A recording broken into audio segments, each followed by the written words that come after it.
Hi, in this video, we discuss a concept from Mahmood Mamdani's book, Good Muslim, Bad Muslim, published in 2005. My name is Sabah Fatma, and I'm a professor of philosophy at Southern Illinois University, Edwardsville. In this video, we'll discuss what Mamdani means by these two terms, good Muslim, bad Muslim. Mamdani describes a problematic trend within Western political discourse of categorizing peaceful Muslims separately from the fanatics. For example, former President George W. Bush, in his speeches after the attacks on World Trade Center and Pentagon on September 11, 2001, differentiated between peace-loving Muslims and those that want to destroy us.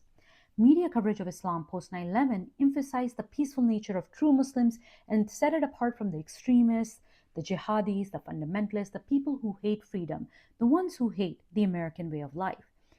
And you see similar distinctions today in mainstream American politics and in liberal media, because let's not even talk about illiberal media.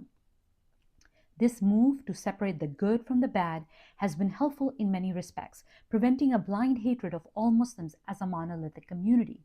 However, it is one that leaves many Muslims in an awkward position, since the caricatures of the good and the bad are ones constructed from Western cultural ideals. This supposed good Muslim is one that is moderate in their beliefs and practices, as measured in comparison to the dominant construct of the idealized image of the American. The bad Muslim is one that is visibly practicing, one whose faith is apparent when they pray, one who wears overtly Islamic dress, turns down an invite to the local pub after work, or expresses distaste for our country's foreign policy. And if any Muslim can be perceived as a potential terrorist, good Muslims then must prove their goodness and their modernity by proving their secular identity. In such circumstances, Muslims are left with no option but to dissociate from the image of the bad Muslim and become its polar opposite. Quote, "The central message of such discourse, unless proved to be good, every Muslim was presumed to be bad. All Muslims were now under an obligation to prove their credentials by joining in a war against bad Muslim." End quote. So only if we meet the criteria of the good Muslim are we then recognized as legitimate participants of the democratic process who share liberal values. However, measured against such a binary ignores the social and political frustration that many Muslims experience. As Mamdani writes, quote, "There are no readily good Muslims split from the bad Muslims, which would allow for the embrace of the former and the casting off of the latter." End quote. So in short, what's the harm?